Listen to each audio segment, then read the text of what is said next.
Dahil sa patuloy na pagtaas ng mga kaso ng leptospirosis matapos ang malawakang pagbaha dulot ng bagyo at habagat, pinalakas ng Philippine General Hospital o PGH at National Kidney and Transplant Institute o NKTI ang kanilang koordinasyon upang maiayos ang mga referral protocol at matugunan ang overcrowding ng mga emergency room. Nagkasundo ang dalawang institusyon na tatanggapin ng PGH ang mga non-leptospirosis patient mula sa NKTI habang mananatiling kontrolado ang mga walk-in patient upang maiprioridad ang mga nangangailangan ng urgent kidney care at regular dialysis. Sa ngayon, nasa 48 ang naitalang kaso ng leptospirosis, kung saan 45 sa mga ito ang kasalukuyang sumasailalim sa dialysis, habang 7 ang nasawi at 2 rito ay bunsod ng multiple organ failure. Tiniyak naman ni Dr. Arlene Crozon, Acting Department Manager for Renal Care Services ng NKTI, na may sapat na manpower ang ospital para sa inaasahang bugso ng pasyente.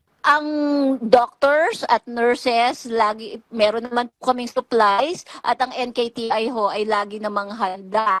Yung mga blood, we always encourage naman na sana blood donors, meron tayong marami para just in case we need it, meron tayong tinatawag kasing blood bank. So when we need it, available po sila.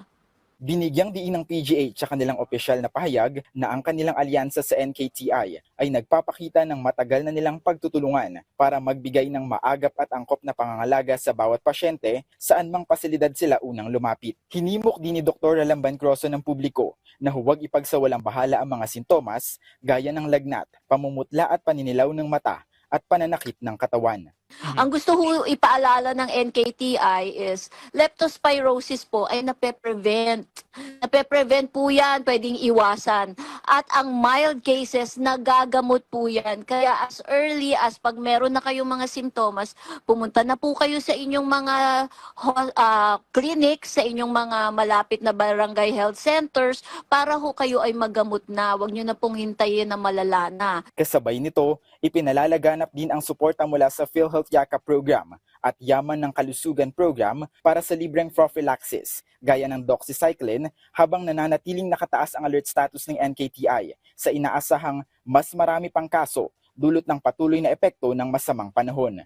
Upang makabawas sa gastusin, itinaas din ng PhilHealth ang benepisyo para sa leptospirosis sa ilalim ng PhilHealth Circular Number 2026-0008 kung saan ang coverage sa standard hospitalization ay naging 63,000 pesos mula sa dating 21,450 pesos, habang pumapalo naman sa 170,000 pesos hanggang 411,000 pesos ang tulong para sa mga malubhang kaso. Bukod dito, libre at walang babayarang gastos o zero balance billing ang paggamot sa mga severe leptospirosis patient sa mga ospital ng DOH at PhilHealth accredited facilities. Tiniyak naman ng Malacanang ang hakbang ng pamahalaan sa harap ng pagtaas ng kaso ng leptospirosis kasunod ng pagbaha sa Metro Manila nitong nakaraang linggo. Ayon kay Palace Press Officer at PCO Undersecretary Claire Castro, nagkaroon na ng kasunduan ang NKTI at PGH hinggil sa pag-manage ng mga pasyente dahil na rin sa full bed capacity ng NKTI bunsod ng pagtaas ng leptospirosis case.